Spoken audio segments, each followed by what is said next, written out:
So you're a dog person, cool. Sorry for you, no, I'm just kidding. But the reason that dog people sometimes are really heavy dog people is because they haven't met that cat. The one that changes your entire life. The one that looks at you so intently that you never knew you could have a connection. I was never a cat person. Literally until I was 18 or 19. It's been a while. But I really didn't understand them. They were always around, but they just never had this connection until I met that one. You know, when I come home from this 6-week, near 7-week trip, I have my cats and I have my dogs. You know, of course my dogs are going to greet me like I've been gone for 5 years, right? That's just general the way they are. But when the cat greets you to an extent, you know, elusively, you know, and comes up to you and kind of stares at you and sits on your lap, like that just hits harder. You know that they love you unconditionally, and it's so rare, that connection, you know, and I know that you guys will have it. You will get there someday. Someday. You are a cat person, right? You'll get there someday, but it just hits harder. This is Meet the Breeds. This is, we're going to bring the cats out. We're going to talk about some history. We're going to talk about the breeds themselves. We'll talk about the rescues, if we have some domestics. You guys know for next year, if we're in Adelaide, you can enter your domestics, your household pets, your moggies. They compete for titles just like the regular cats do. All cats are awesome, doesn't really matter. As long as they don't bite me, we're good to go. Let's start with we can enter by next year. You can't have my glasses on? I'm assuming it's a Sphinx, yeah? Anyone else there on? So, Mick has finally got here. But I'm also a dog person because I'm a reasonable person, right? We don't hear it the other way around. If you have one cat, you know, thank you for that, and thank you for rescuing and doing your part. That's really great. If you can't have another cat based on your partner, your husband, your wife, your landlord, or whatever, there's a couple fixes for that. Yeah. Number one, you know, you can move. Number two, you can get a new partner, husband, or wife. Number three, which is what I do, I have 4 black cats, in addition to a few others, and my partner only thinks we have 1 black cat. Oh. Super easy, no one's gonna notice, and it's a way easy way around the whole situation. So take that into account. That's funny. Easy, right? Like you have one outside right now. All right, this is the catwalk. If you guys have been, you know, totally so excited for the catwalk, this is 11 Cats Catwalk. Fun story. This used to be called Meet the Breeds, which is essentially what it is. The American Kennel Club, the dog people, own that word or that phrase, Meet the Breeds. So I got a little bit of that slap on the hand. So we pivoted to the 11 Cats Catwalk, which makes it way better. Thank you, American Kennel Club, for that. Thinking that the cats will walk. Amy's face when we just spotted something that looks a bit questionable. That's not going to happen. That's big. Okay, trick question. Where was the Sphinx originated? Egypt? It's a trick question. I think it's not Egypt. So you would say Egypt, true. but that is not true. It is actually Canada, which is weirder. That right? is weirder. So this is a natural variation on a genetic condition that causes a degree of hairlessness. That's the nicest way of saying genetic mutation. Yeah. So basically, this cat has a genetic variation that causes them to have little or no hair. Naked cats have existed for as long as cats have existed for. This isn't new. What's new is our care of animals. Imagine him. 325, we need to be careful. Imagine him born in Adelaide in December in 1871. Gonna last 20 seconds outside, right? So we didn't start to see these guys until we started taking exceptional care of our animals. So this is nothing new. However, we have developed them into something really special. Sphinx cats, hairless cats in general, Aww. and I hate to say it, but they are more dog-like than they are cat-like. And why is that? Think about it for a minute. If you think about your cat literally really? could go outside, although it shouldn't, could go outside, conquer the neighborhood, come back in like 2 days, and feel really good about himself, and be like, yeah, I just like beat all those other cats up. These guys aren't going anywhere. They're not going outside. They need us. It's like your dogs. Your dogs aren't going to conquer the neighborhood. They're gonna die. Yeah, to be honest. You know, the cats are gonna survive. So they need us. So they're so attached to humans. You know, so they come to, your cats will come to you, like I said, when they want. These guys are always with their humans for the most part. They feel like suede-covered hot water bottles.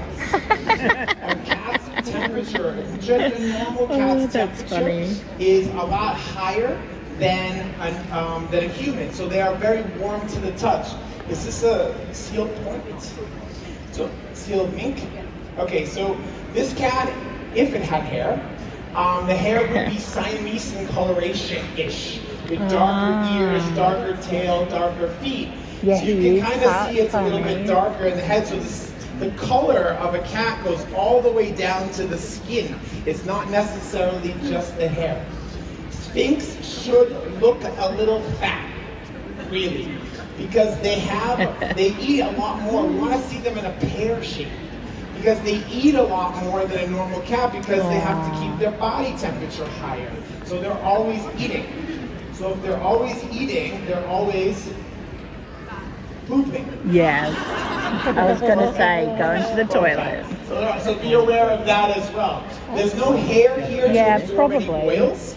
So you're also looking at a cat that you need to bathe. Yeah. Not on a regular basis, once a month. You know what I mean? It's like us. If you're eating McDonald's, Macca's, you like that? Every day, and you are not showering, no one wants to be near you, right? So it's the same thing with these guys. The higher quality of the food, the better condition they're going to be, but they do need a quick little once-over. Really, really exceptional cats. A couple things to look out for in a Sphinx. Obviously, you got to be careful in the sunlight. You got to be careful in the cold. They can get sunburned. They shouldn't be outside. You have to be careful if they're sitting in a window too long. You can always tell a Sphinx that sits in a window too long because they get tan marks in between their wrinkles. You can also, there's a high degree. You have to be very careful with a Sphinx and you always have to be careful going to a proper breeder. Someone that does their best that they can to make sure that they are producing generations better than the previous. Sphinx have a high degree of a heart condition that can cause their life to end very quickly. So it's very important that you go to a Sphinx breeder that is scanning the hearts on a yearly basis. Wow. Any breeder or a person working with a Sphinx that doesn't want to show you the scans, red flag, move on. It's really, really important because you're going to have this little monster with you for 20 years. And you want to make sure you can. Big round of applause for the Sphinx. Yay! Persian. All right. Yeah. Did you see us in the newspaper? Were we in the newspaper yet? The advertiser? We were in the advertiser, just so you know. Oh. This is the Persian. This is black silver shaded, and his name is Dreamy, Mr. McDreamy. Yeah. Persian is one of our. He's gonna camera up his butt right out of here. Yeah. So Persian is one of our most established breeds, been around for a very long time. You know, we are in the very first cat shows. These were really referred to as the long-haired cat because there wasn't a lot of different breeds that were developed. You had the short hair, which was essentially moved into the British short hair, and the long hair, which moved into kind of the Persian. Everything about a Persian is short and round. You can put them on the table if it's better for you, or on the floor. Everything about them is short and round.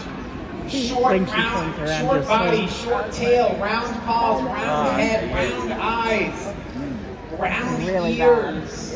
There's a lot of body under that long hair. Things that make a Persian a little bit of a fun cat. We also see them in short hair. The short hair is referred to as a short hair Persian, or sometimes called an exotic short hair. Persians love to do really only a couple things in life, especially as they get older. They love to sleep, and they love to eat. You know, and I have one exotic short hair who is the leaves my kitchen for absolute fear that he's going to miss Oh my his dinner. gosh, his hair goes all the way to the ground. So they love to eat. They love to sleep. Yes. Things to look for in the Persian. They're Yeah, wonderful that's another breeds option. when they are properly cared for and you come from a reputable breeder. They can have a high degree of kidney problems, which can be eradicated with proper breeding. Probably. We are looking for these guys to have wide open nostrils. I say this all the time. This is a very short-nosed breed, no muzzle whatsoever. We do not want to hear any sort of labored breathing or slitted nostrils. That tail's It's going. important, the bite, the teeth, is important on any cat, but on a Persian even more important. If the jaw doesn't close properly because of it being so short, or if the teeth are over, under, or side to side, there's no muscle there. Like, how are they going to grab their food? Yeah. So it's really important that their teeth and the jaw shut. This is a long-haired cat, and he's not even in full coat right now. Oh, wow. He will come as even more full. So this cat is a lifestyle choice. If you choose to have a cat of this hair length, you need to keep it in this condition, or otherwise, what's the point? Yeah. You know, get a short hair. If you think you're getting out easy with an exotic short hair versus a Persian, kind of are, but an exotic short hair is still a very long-haired short cat. Is that a short-haired cat? So the hair is quite long and still require a lot of grooming and upkeep.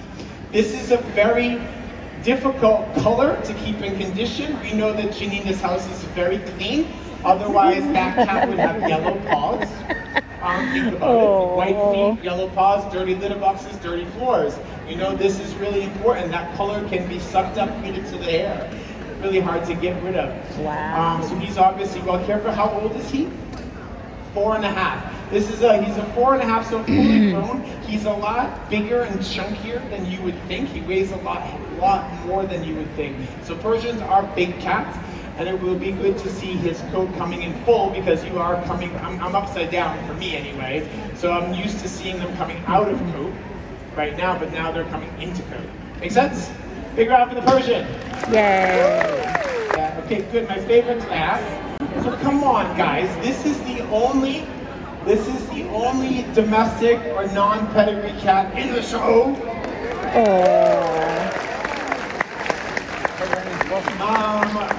In Brisbane, we had about 10 or 15 non-pedigrees, and that was quite cool. In Canberra last week, 0. So next year, how many cats do you have? Okay, thank you. Now you know. So next year you can bring, there are crazier things I you can wanted do. to bring mine, but it said I wasn't allowed Stinky. to. Yes, Stinky will be best in show next year. Yeah. So this is obviously genetically a red tabby. We like to refer them as ginger, orange, but genetically it's a red mackerel tabby. Green or not? Red. So wait a little bit off. What is his name? Yeah. Jonesy from the Alien movie. And what is That's his funny. story?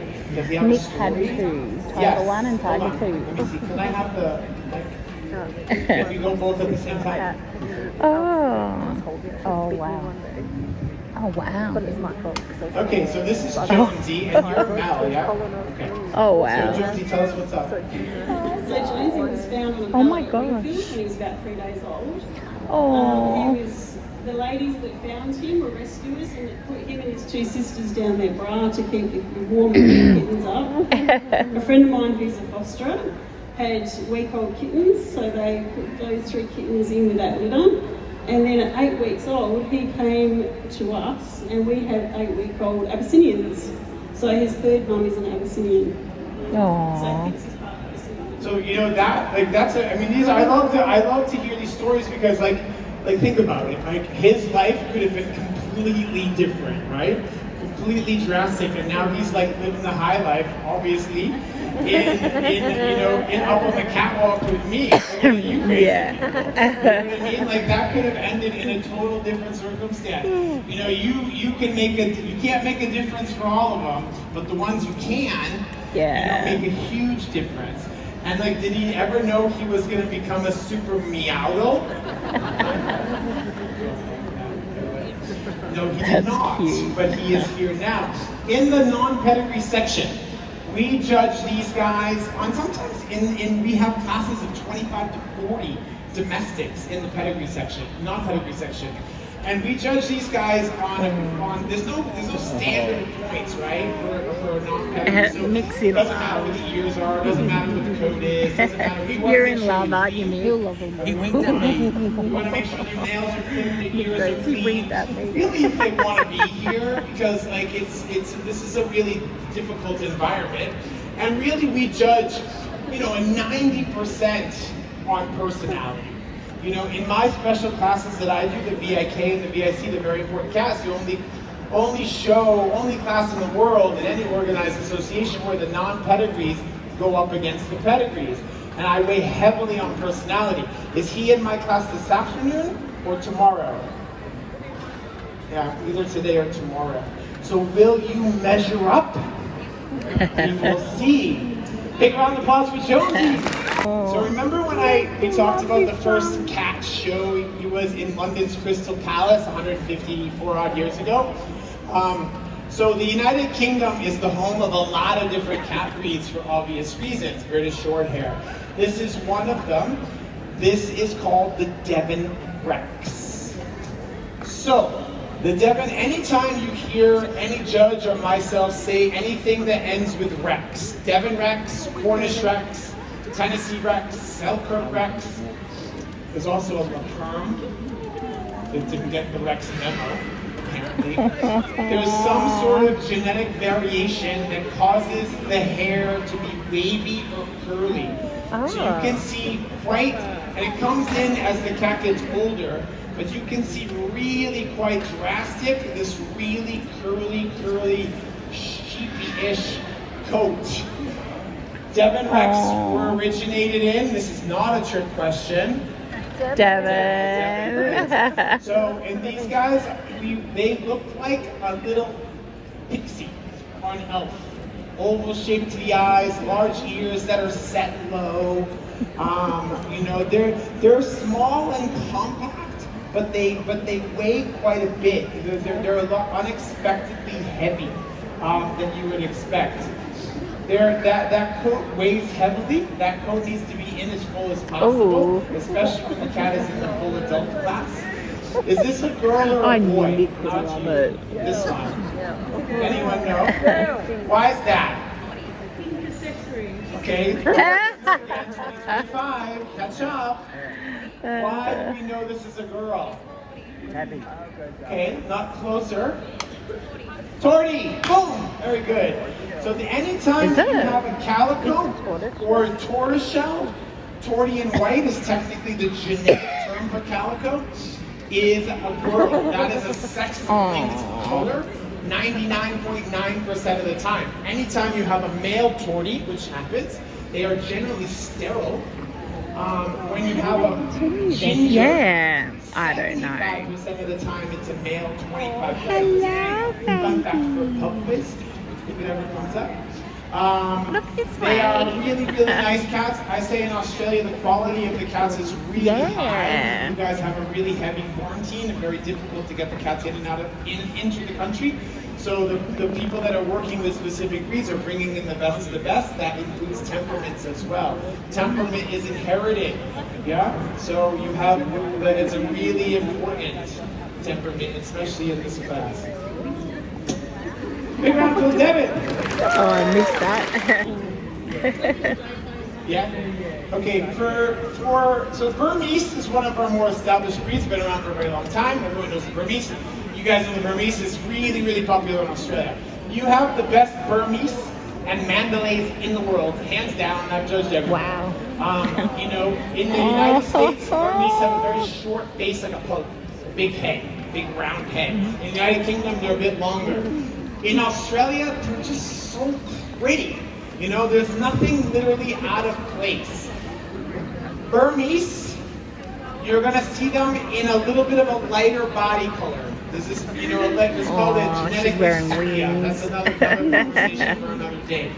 When we have a solid chocolate or solid black, in Australia they are referred to as a mandala, which is really cool. This is the little girl, if you watch the very important kid, I think, yeah? Yeah. You know, so mandalays also have this this is a solid chocolate. If this was a Burmese, it would be chocolate. Oh my. So the ears feel a little darker, the paws feel a little darker, we have a little bit of a lighter coat. Mick is in cat heaven. This is Burmese, so you can see He's having fun already. the darker face. And Mick, you're in cat heaven, aren't you? Yeah. Oh. Yeah, so solid chocolate, and this in Australia it's called black. Very The rest cute. of the world is called chocolate sepia. And then this one is a little, what color is it? Chocolate tortoiseshell, which means it's a Girl. girl. Very I good. know. When you have a Burmese, when you pick up a Burmese for the first time, like you can't imagine the weight. This cat is a girl, and there's so much weight here. Like it's so surprising. The muscles are on top of muscles on top of muscles. You know, the coat is saggy, shiny. But when I say that they're like. When I say that they are like, when you look at a Burmese or a Mandalay, like everything is in place. You know, there's nothing out of order. Does that make sense? Like the ears are not too high, they're not too big, they're not too low, the eyes are not too big, they're not too round, they're not too slanted. Everything is just pretty, right? The teeth are correct. When you have a Burmese that has a problem with the butt, you'll literally see it because the jaw will be a little bit out. And they're purring, and they're really well acclimated, and the eye color is extraordinary, as you can see from there. Really beautiful, beautiful Burmese you have here in Australia. Anybody have a Burmese? Yeah, it's quite popular. If you say that in the US or the rest of the world, literally no one has the cat. You guys are doing some things with the Burmese down here. Big round of applause for the Burmese. Presented, we recognize 70 different breeds of cats. That would be weird and unethical. We're on a circus. So we don't travel around with pairs of cats. So whenever we put a show on in whatever city, we are at the mercy of whoever enters. In Brisbane 2 weeks ago, we had over 100 cats. 50 of them were ragdolls. We were in Canberra last week, and we had 0 ragdolls. And I don't think there's any here either. I don't think so it just depends on the ragdolls. Are there ragdolls in the show? I don't know, maybe. But as far as I know, I don't know. So it just depends on the area we're in. You would think very popular cats. This one's amazing. Like Siamese and things that we just don't see them as often as you would think. This is the Siberian. No, just look at this boy. Huge. Oh. Australia. All right, Siberian. Siberian is a natural long-haired cat from Siberia. or Russia. These guys are essentially Russian street cats in the nicest possible way. They first came into Australia in the early 2000s. Yes. In the early 2000s, have had worldwide recognition from about that time. I've never met a Siberian cat that was difficult, or they're very hardy and feral breed because they're everywhere, you know, and essentially. What their claim to fame is 2 things. They're very cool and very easy to handle. They're pretty chill. They have this amazing, when they come into full coat, this amazing full rough triple coat you'd expect them to have if they were hanging out in Russia in January. Would need to have this coat. It's a triple coat. They also have a barrel shape to the body. If you see a Maine Coon that's long and rectangular, these guys are a little bit barrel shaped in the center. Their rib cage is not flat. The rib cage literally goes out. We see them a lot in brown because it's a pretty common cat color for a cat. We see them in every other color. Arajico, this is a black. They're both males. Both males. The males are going to be a little bit bigger than the females, and they take about 5 years to grow. You take a long time. He's not going to get much bigger. How old is he? 3. He's not going to get like bigger, like he's going to be this massive Siberian cat. He's going to get broader, you know, broader in the shoulders. He's going to have more weight, and the coat will come in. Does his coat come in? Even he's coming into coat right now, which is really cool. So when you see a really Siberian, you think about in your head of this Russian cat hanging out on a fence in January, has snow all over them. Like, this is what we're looking for. Very rounded in the muzzle, rounded in the ears, rounded in the eyes. Very different than a Maine Coon or a Norwegian forest cat, where Norwegian is very triangular, Maine Coon is very rectangular, Siberian is very round everywhere. Anybody have a Siberian? We talked about this earlier. She's not here. Siberians are if you are anybody allergic to cats? Yeah. So you apparently I am today as well. But for some reason, a good 90-95% of the people that are allergic to cats will not be allergic to the Siberian. Oh, There is wow. something in their saliva that doesn't affect the allergy for most people. The best bet is for you to go hang out as someone that has a Siberian's house and see what happens. Hope for the best. But a good amount of your kitten buyers are because of allergies. So for allergic dog people, let's go, right? Obviously they only come in long hair, every single color imaginable, and again, very sweet, very easy to handle, very, very acclimated. Honestly, I've never met one that was difficult. Wow. Maybe a naughty tortie every once in a while. That's about it. Big round of applause for the Siberians. Yeah. Yeah. We got to pat Can you this both? one. Ish. Yeah. Huh? So pretty. It's okay. Okay, so, like I said, you guys have a really amazing Burmese here in this country. This is called a Burmilla. Burmilla was a breed that was developed using Burmese and Chinchilla Persian. Get it? Burmilla.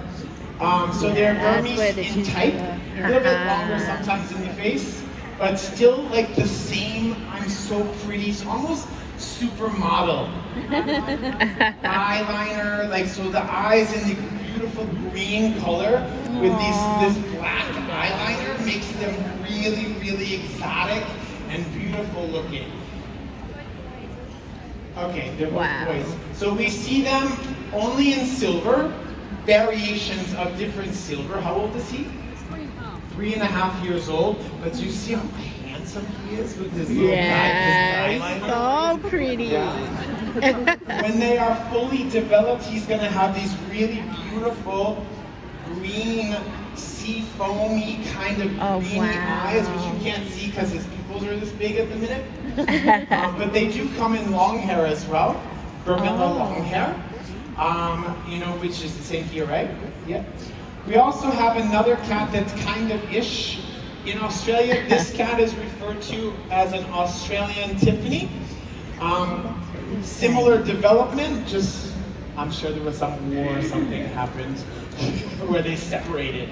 So either way, we refer to this cat as an Asian long hair. This is another conversation for another day. But the same thing. This is a little bit of a long haired version. Eyes, eyeliner. This one looks a bit more like a more doll-faced Persian. Not as extreme and short, but a little bit more of an open with a little bit more of a muzzle. Does that make sense? But same situation. Again, Burmilla and Asian, you don't see outside of Australia very often. I've seen one or two Burmillas in 20 plus years, but I see a whole bunch of them down here in Australia, which is really, really cool. Big round of applause for the Asian and the Burmilla. This was called the short-haired cat. Yeah, and the long-haired cat. And the short-haired cat developed into who is the most famous Grumpy cat. in English literature. Oh, in English literature, Cheshire. Garfield is American. Cheshire. He's lasagna. The Cheshire Cat. Hey. From Alice in Wonderland. The Cheshire Cat in Alice in Wonderland was indeed a brown, tabby, British shorthair, believe it or not. If you've ever seen the movie Lewis Wayne, you have these British shorthairs all over the place. So we refer to these guys, this specific color, as a British blue. You know, they are known to be a bit on the reserved side, like the British people. They like to have all their feet on the ground. They like to be grounded. They're called a 4-on-the-floor cats. They don't like to be handled for a very long time. They are chubby-cheeked, mischievous, almost smiling, just like the Cheshire Cat. Tiny, like good small to medium ears with rounded tips, chubby cheeks, rounded muzzle, copper eyes. The coat. Well, this is also British. This is a golden shaded point. Look at me. Which means whenever we say point color, that means the Siamese was bred in the color, so you have these darker point colors. Named after Taylor Swift, so his name is Taylor. His name is Taylor. So we see them in the pointed color as well. So blue eyes with the darker points. So darker ears, darker face, darker tail. You can see. A proper British coat is really dense and crisp and thick and sheds a lot. You can leave your handprint right in there. When that's a fully coated British, you can see. I mean, it's so dense, it leaves your handprint right in. We also have the British in the long hair variety. We refer to those as the British long hair, not very original. But the British long hair cat is even more difficult to care for, just so you know. Yeah. And it's a really long, dense, full coat. One of the most difficult cats to keep in condition. British needs a lot of care, a lot of upkeep. This coat, if it's not brushed on a daily basis, will get matted. It's a longer coat. Also, be careful with the British. They also have a high degree of heart issues, so a proper breeder, someone that's here hopefully in the show, is doing their scans on a yearly basis. From what I understand, the scan is about 800 Australian dollars. Oh my god! So they're scanning their cats on a regular basis. That's what needs to be done to keep the cats in condition as long as they can and for as long as they have a nice life. I know, you have something to say. It's so cute, right? He's a talker. He's a talker, yeah. They're a little bit on the reserve side, as you can see. Big round of applause for the British. Okay, so are there any Bengals in the show? No. Are there any Bengals in the show? I know this is not a Bengal, but are there any Bengals in the show? No. Yes. Okay, so everybody knows the Bengal, right? Bengal originally, I'm gonna lead into the toy here, yeah. So, Bengal originally a cross between an Asian leopard cat and a domestic. A lady named Jean Mill, West Covina, California, had the idea to cross an Asian leopard cat, which is a small feral cat from Southeast Asia, literally a wild little cat, with a domestic, and created the Bengal. 30 years later, we have this amazing leopardy little toy leopard thing, yeah. Jean Mill's daughter is named Judy Sugden, and she developed the toy. However, there were no tigers used in the development of the toy because that'd be weird and like genetically impossible and operationally impossible. So what happened was Judy used the worst patterned Bengals, the ones that had the worst spotty patterns, the more stripy, and purposely developed into this really beautiful, rufous, striped, crazy looking toy girl, right? This is a really, at this show, looks like it's not a rare breed, but in general, it's a pretty rare breed, but their claim to fame, like this sexy, pelted, like, coat you'd expect on a tiger, they also have what's called the glitter gene. That sounds so fancy, but the glitter gene is actually really cool. You can kind of see it in this light. Especially when she is in the full sun, the cat's gonna sparkle. It means that there are some hairs that are translucent, and when the light reflects, it reflects through the hair. They are generally very well activated. It can have some problems with their hearts. I'm gonna go check out Turbo when we get home, because I reckon he's got that glitter thing. This is a brown mackerel tabby. We also see them in silver or like snow tigery color. Little girl. We do. We do, yeah. Would you like me to pull it up? Yeah, if you can do it. And this is a boy or girl.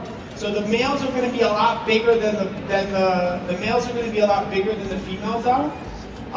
They're a pretty rare breed. We don't see very much. She's going to running at the silver, so you can see that as well. Upkeep, very easy chamois, you know, that you polish your car with. That's how you hold them, wipe the Nick. cat down. That's how really you hold easy to care them. for. Genuinely way more chill than a Bengal. A Bengal is so busy. And so, have you met a Bengal? Yeah, they're busy. They're into everything. They open your cabinets, open your doors. They're super annoying. Like, they can do whatever, you know. That's why we love them. It's the first cat I ever had, you know, back in when, and it was a much different circumstance than we are now. So we're seeing the toy girls now developed in the silver color, which brings them to this like snow tigery, Iberian tiger, I guess. So pretty. Which is really cool, right? Thank you very much. She's like, Round of applause for the toy put girls. me down. Oh wow. And we'll finish up with one of our most established breeds in the world. Thank you very much, guys. This is the Abyssinian. Someone's sleeping. Anything about Egyptian culture, Egyptian hieroglyphs, Egyptian gems. These are the cats that are all over the walls, all over the cave of Egypt. We are looking for that cat. What's it called? Beautiful, large set to the ears. Oh. Beautiful almond shape to the eyes. Don't open your eyes that wide. You're scared. This is what's called a tabby. It is a tabby cat, essentially. You know, wow. But we have different variations of tabby. You have a spotted tabby. You have a macro tabby. You have a classic tabby with the bullseye. This is called a ticked tabby. A ticked tabby means that every single hair on his body is alternating in color. Light, dark, light, dark, light, dark. Color was giving like this that. really cool depth of color and With all, resilience each fur to the piece color. was different This colours. is what's called it's called a ruddy or a black tick tabby, or in Australia a tawny for some reason. But it's the same cat. Turn Genetically. around. They are the busiest cat breed that we have. They are into everything. It's a cat that is going to need a lot of attention. They love their people, and they love to be involved in everything. We also see them in the long hair variety. You have them here. You do, but you don't have here. We have the long hair variety. Long hair is a bit of a stretch. It's a little bit of a longer hair, but they're referred to as a Somali cat, if you've ever heard that as well. Come in blacks, come in blues, come in all different colors, cinnamons, silvers, all sorts of things, fawns as well. You'd think they were very on the popular side, but they are becoming a more rarer breed. We're not seeing as often as we would like. Big round of applause for the Abby. He has his expiration date.